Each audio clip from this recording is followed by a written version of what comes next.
time to introduce you to the all-new Dan Sackos signature series of stripping knives from Ashley Craig. I'm Dan Sackos.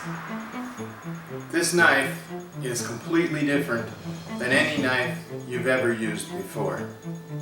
But before I get to that, I want to show you a couple of other things about it. I'm not sure you can see it on this video, but the fit and finish of this knife is beyond good. It's fantastic. The wood wraps all the way around the knife, therefore keeping your hand away from the metal. If you look, there's no gaps, no glue showing, nothing like that. It's double thickness, so you're not going to run into the problem of snapping the knife at any point by putting too much pressure on it. It also is a little bit shorter than most of the knives on the market today. When you go to use it and you put your hand on it correctly, you can still easily reach the end of the knife with your thumb. So the question is, how do you get your dog to look like the ones that win? And my answer to you is, as in any profession or any hobby, it's all about your tools. This is one of the really, really right tools, and I'm about to show you why.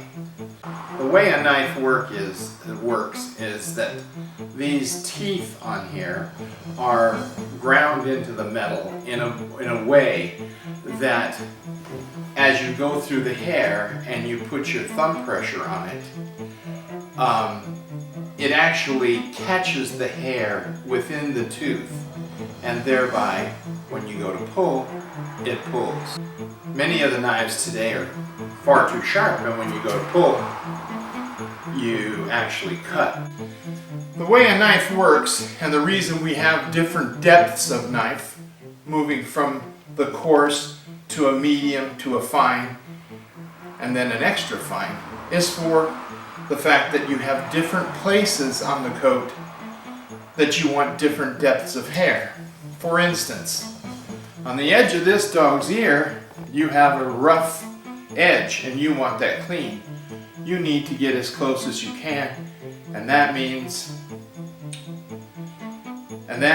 the extra fine knife, so that you can just simply take and pull the stuff off the edge of the ear.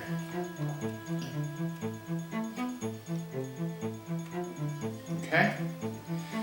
Also, this works extremely well to just rake out the dog. You get hair out of the dog using it this way. We call it raking out. In England they call it carding. So different places call it different things, but it's the same thing. And then you have a deep tooth. On this dog you don't really need the deep tooth, but it's for stripping. It's for when the dog's in full coat and you want to reach down into the coat. This knife allows you to grab the hair with almost no pressure with your thumb, which means you won't get tired out, and just simply pull. And it pulls hair effortlessly. And it doesn't cut the hair. It is extremely important when you're stripping to make sure that you keep your wrist absolutely straight. If you twist, what happens is you push this blade in the wrong direction and parallel to the skin, and then it is possible to cut. Although with this knife it's pretty hard. You keep your knife absolutely straight and pull perpendicular to the skin. And as you can see, even on a brand new coat such as this, the hair comes out effortlessly. It allows you to work for hours on a dog and enjoy your time rather than feel like it's hard work. You can also use it to just rake the undercoat out. When When you do that, you turn the blade to an angle and just use it like a comb. This knife comes in an extra fine, a fine, a medium, and a coarse. The differences are, the deeper the hair, the coarser the knife. The shorter the hair, the shorter the tooth that you want to use on the knife.